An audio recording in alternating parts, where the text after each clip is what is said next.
There's not a single person on this planet who haven't heard of Starbucks, world's biggest coffee house company. But did you know that the former CEO of Starbucks, Howard Schultz, was born and raised in poverty, barely making ends meet? And when things got really tough, he even had to sell his blood a couple of times. This is the success story of Howard Schultz, how he went from living in poverty and struggling for money to survive to transforming Starbucks into a $100 billion company. And he was just a young boy who never stopped dreaming, and here is why you shouldn't stop too. He was born in a very poor family. He spent his childhood living in a small one-bedroom apartment from a public housing project. His father was an army vet and a truck driver and spent most of his life working low-paid jobs. When Howard was only 7 years old,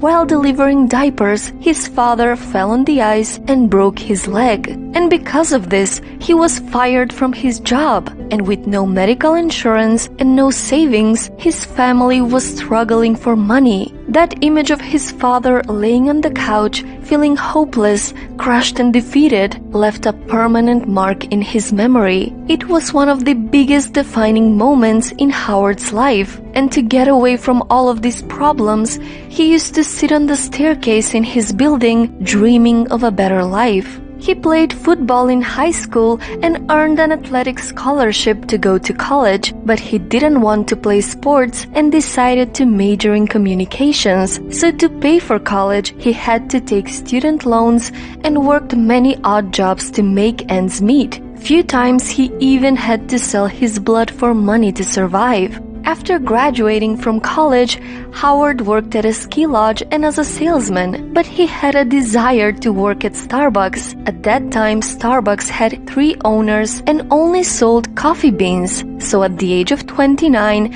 after a full year of convincing the owners to hire him, he finally got a job at Starbucks. While on a business trip to Italy, he walked into an Italian coffee shop and he was fascinated by his experience while drinking coffee. He was amazed by the fact that the owners of the coffee shops actually knew their customers and they even called them by their names while serving them coffee. Excited, he traveled back to the US trying to convince the Starbucks owners to accept these incredible new ideas, but the owners rejected him. So Howard quit Starbucks and went on to create his own coffee company called Il Giornale. But he had no money to fund this company. In the course of the year I spent trying to raise money, I spoke to 242 people and 217 of them said no. Try to imagine how disheartening it can be to hear that many times why your idea is not worth investing in. It was a very humbling time. But eventually,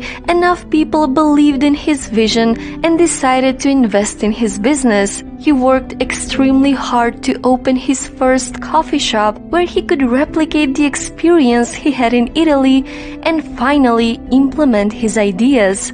After a few years, Starbucks went bankrupt and Howard bought the company and became CEO of Starbucks. He rebranded his company with the Starbucks name and expanded across the United States. Today, Starbucks has more than 30,000 stores around the world and market value over $100 billion.